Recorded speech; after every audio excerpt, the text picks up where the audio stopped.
Hello out there. My name is Emily, and I have just recently embarked on a little adventure of finding some little part-time jobs to supplement income for our family. And a lot of friends and acquaintances have had some questions about what I've been doing, so I thought I would just make this brief video to explain. As a little background, I am the mother of 4 children, and I have primarily been a stay-at-home mom since just before my oldest was born. I got my bachelor's degree in elementary education and taught for a little while before having children. But I really have not had a job since starting having children. And now that they're all in school full time, it felt like a good time to maybe find a way to earn some supplemental income for our family. It's still important to me that my main job is to be a mom, a wife and a mom. Um, it's important because of who our family is, who we are, that I be here when the children get home from school and in with them in the evenings and on the weekends. And so I was really trying to think outside of the box, and I looked at a lot of different options, from traditional jobs to third shift options and all kinds of things. And I ended up coming up with 3 different things that I am currently trying. And so I thought I would make just this brief video to tell you what they are and what I think of them so far. I want to say at the beginning that I did a lot of my own research, but I have to admit Facebook helped me out a little bit. I got, probably because of, Facebook stalking or Google search and what we do. There was an article that got put on my news feed from the Penny Hoarder. It's a really popular blog. And I think it was like 50 ways to earn money in unexpected ways or something like that. I don't remember. And I thought, well, I'm going to go through this list because some of the more traditional options I'm looking at maybe aren't working. And between that and what some friends are doing, I came up with these 3 things. And the 3 things are: I'm teaching English online to children in China for a company called QKids. I am delivering food for UberEats, and I am shopping for and delivering groceries for a company called Shipt, S-H-I-P-T, Shipt. So first, let's talk about teaching online. I have a friend who teaches for a really big company that teaches online and English online to children in China, and I spent hours, honestly, looking over YouTube videos of people who teach for this company, people who teach for other companies, and did a lot of research. And I think it was that Penny Hoarder blog that led me to QKids, which is the company I ultimately chose to apply to. I'll probably make another video about why I chose QKids over some of the other choices. But the main idea of these companies is that these children in China, their families want them to learn English from native English speakers. And so during times that work for those children, which is after school or during the weekends, they can get online and be taught English from someone in America or Canada, in the United States or Canada, I should say. And so the hours end up being, for Beijing to the Eastern time zone in the United States, it's right at a 12-hour time difference right now. It'll change at daylight savings. But so right now, 6 a.m. Eastern is 6 o'clock at night in Beijing. And so a lot of the hours are the early morning hours. And of course, if you live on the West Coast of the United States, then it's really early hours for you. The company I work for, QKids, the earliest is 6:40 evening in Beijing. So right now that's 6:40 a.m. in Eastern time zone in the United States. And I think the latest slot is 9:20, and they're half-hour classes, so that would be to 9:50 in the morning. They also have weekend time slots that turn out to be in the evening, which I'm a night owl. It's actually just past midnight. I just finished teaching 4 classes online and had a good time. And but I taught basically from 9 to midnight. I think it was 9:20 to 11:50 tonight, which was 9:20 to 11:50 in Beijing for these children who today's actually Monday in America. in the United States. They are not back to school yet. So, but all year round you can do it on the weekends that you can teach in the evenings. So early mornings or late at night or both. Um, so that's the first job. And I was not positive I was going to like it. Um, my background is in teaching, but it had been a while and I never did ESL as a professional teacher. And I love it. It's so fun. These kids are really cute. Most of them are really motivated. They enjoy it. The company that I work for, QKids, has really great software and these really great characters that they love, and they're very motivated by the program, and they like learning English. Most of them. There's been a couple already that you could tell are practicing the piano, so to speak, because mom told them to. But it's been really fun. I really like it. Um, I won't go into all the details, but basically you teach 30-minute classes. You have a 10-minute break in between classes if you're going, back to back. And you get paid $8 to $10 a class. So for 30 minutes. So they say you can make $20 an hour. That's almost true. There's a 10-minute break in there, so it's actually would be $20 in an hour in 10 minutes. But still, really good potential for income. So I'm really liking that. And as I said, I'll do another video, I think, later with more details. UberEats. UberEats is actually the first one I got started with. It's actually really fast and easy to sign up. And with all three of these jobs, I can work when I want to and not when I don't. The QKids, you have to tell them kind of the week ahead what your schedule will be for that week. And not that you can't ever request and say, oh, I made a mistake, I need to request this off. But obviously they prefer that when you present that schedule for the week, that be pretty accurate. UberEats is whenever you want to do it. You sign up, which is pretty quick and easy. It says on the app to deliver food. Now, this isn't Uber where you're driving people. You can do both. That's fine. But when you're just signing up for UberEats, you could actually have an older car. When you're driving Uber, they have a little bit higher standards about what your car looks like and how new it is. UberEats, you can have something 1998 or newer. And so it's a pretty quick and easy process. It just takes a few days on the background check, but mostly they want to make sure that you have a good driving record and driver's insurance, so car insurance. So, and then there's an app, and you click on it, and you say that you're available when you are, and something will ding, and you can click it to accept it, or you can ignore it, or not accept it, and it's completely up to you. It's really straightforward. You walk into the restaurant, you say, I'm with UberEats, you confirm the name on the app matches the name they have. They hand you the order once it's ready. Hopefully it's ready pretty quick. And then you drive it to the person and deliver it. As far as pay about UberEats, it depends a lot on where you live. It depends on the time of day. They offer what they call a boost during busier times or times when they have less drivers.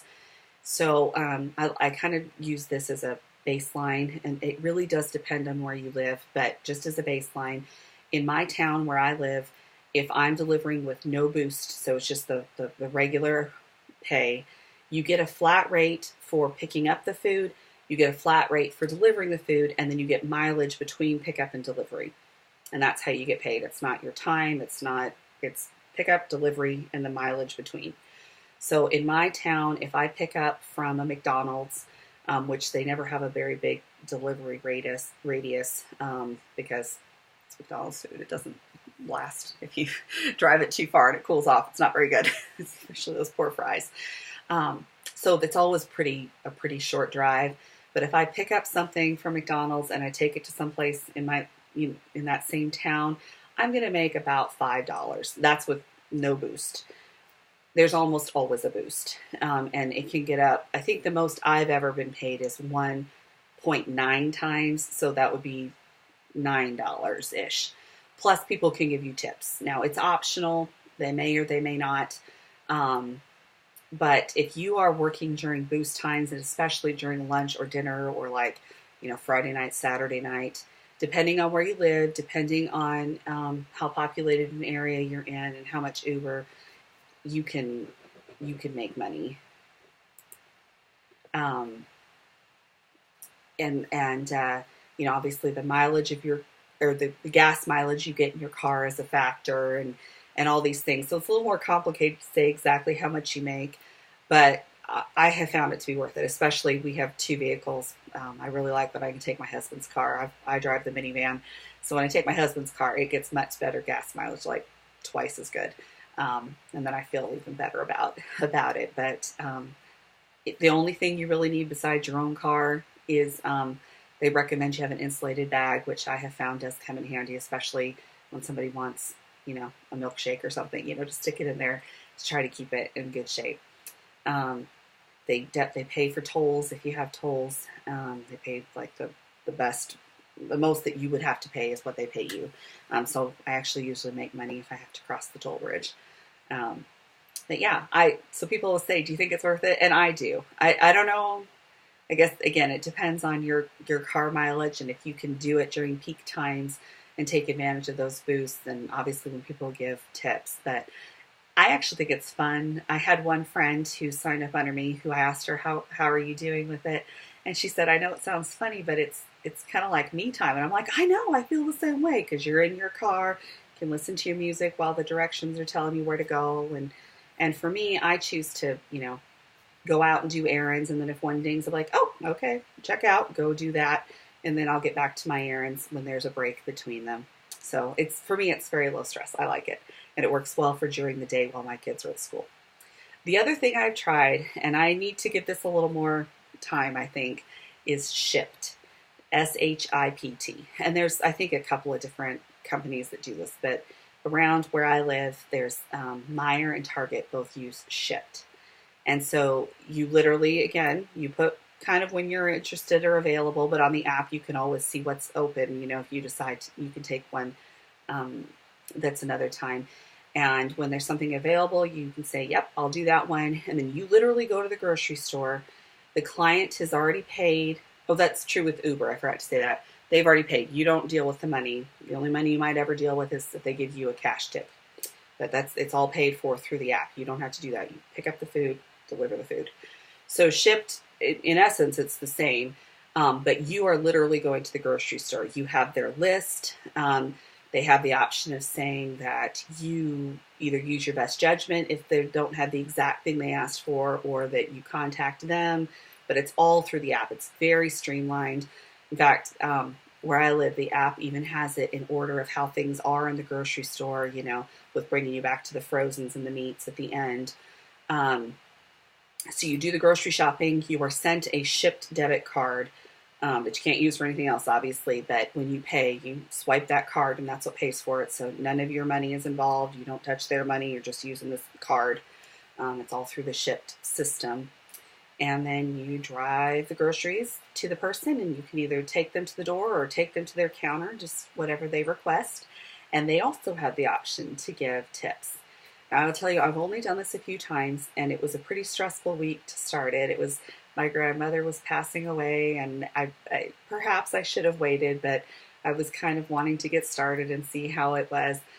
I found it a little stressful. As good as I am at grocery shopping, and I actually like grocery shopping, just going through the list, I think on every shop I went on, there was at least one item that was out of on the shelf.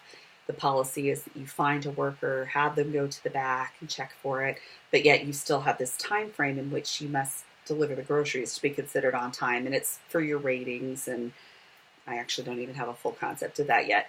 But I got a little stressed out a couple times. Like this one order, I think 5 different things I had to send somebody to the back to see if they had any more of, and so I really cutting it tight on the time, and I do think that'll get better with a little experience. And again, I picked kind of a stressful week to try that. But I tell you what, every time when I got done and I looked on my app to see how much I made, and then when I looked to see how much they tipped me, I'm like, oh, that was totally worth it, because it actually is really good money. I'm trying to remember. I'll have to look up what the formula is. It's slipped out of my mind. I want to say you get $5 per shop plus 7.5% of whatever the groceries they purchased, the total was. So $5 plus 7.5%. And then tips are optional, but I think I've done 5 shops so far, and I've gotten a tip on all of them. The smallest tip was $5. The biggest tip was $30. So the tips really can add up. You know, if you spend an hour and a half, and it gives you an estimate based on the size of the order, how long it should take you, and how much you should make as far as your flat rate goes. When you accept the order, you can see right there, oh, this is supposed to take me an hour and a half, and they estimate I'll make $10 to $13. Well, you make $10 to $13 an hour and a half. That may or may not be worth it. But like I said, I had one $5 tip, but the rest of them have been higher. And my biggest one so far has been a $30 tip. So that time I probably spent, that was a larger order, and it was one that I had to go back more often. So say I spent 2 hours on it, even with drive and delivery, which the drive has never been far, ever. I probably made $45 doing that one grocery shop. So you can actually make really good money doing Shipt, I think, especially, again, because it's completely on your schedule. They also offer what they call promo times, where I don't know exactly if it's that they don't have enough shoppers during that time or somebody put in a last minute order, but they offer you extra.